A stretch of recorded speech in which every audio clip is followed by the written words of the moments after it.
নমস্কার বন্ধুরা, সবাই কেমন আছেন? ভালো আছেন? আমি নীলিমা। আজ আমি সকাল থেকে কি কি মেনু করব সেটাই দেখাবো। এই যে কুকার বসিয়ে দিয়েছি, ঘুগনি হবে। এই দেখুন বন্ধুরা, ঘুগনি বানাবো সকালবেলায়, তার জন্য কড়া বসিয়ে দিয়েছি। এরপর এতে তেল দিয়ে দেবো। এখানে পেঁয়াজ, টমেটো, আদা রসুন পেস্ট, কাঁচা লঙ্কা সব রেডি করা আছে ঘুগনির জন্য। তাই তেল ঢেলে দিলাম ঘুগনির জন্য। এই লুচির আটা মাখা হয়ে গেছে।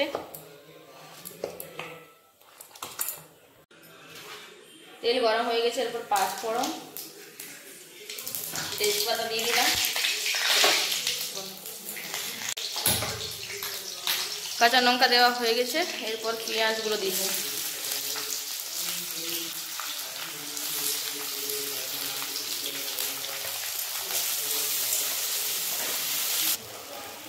এই লবণ দিয়ে দিলাম, আদা রসুন দিয়ে দিলাম, টমেটো কুচি দিয়ে দিলাম।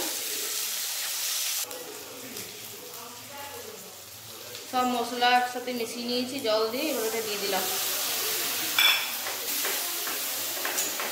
মশলা কষা হয়ে গেছে, মশলা থেকে তেল বার হয়ে গেছে, এরপর ঘুগনিটা ঢেলে দিলাম।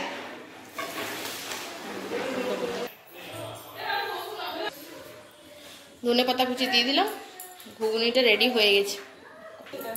লুচি বেলা শুরু করে দিয়েছি, এরপর ছাকা চলছে, ওইদিকে ছাকা হচ্ছে। এই যে দুপুরের মেনুর জন্য আজকে যে খাসির মাংস, এটা আমি রান্না করব। ওখানে গ্যাসে কড়া বসিয়ে দিয়েছি, কড়াইয়ে তেল দিয়ে দিলাম।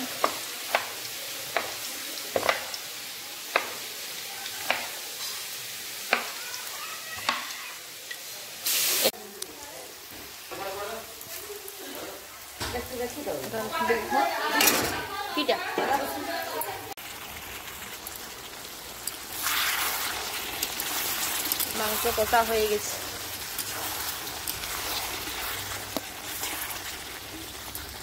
মাংস রান্না হয়ে গেছে, দেখুন আমাদের দুপুরের আজকের মেনু। আজকের ব্লগটা আমি এখানেই শেষ করলাম। সবাই ভালো থাকবেন, সুস্থ থাকবেন।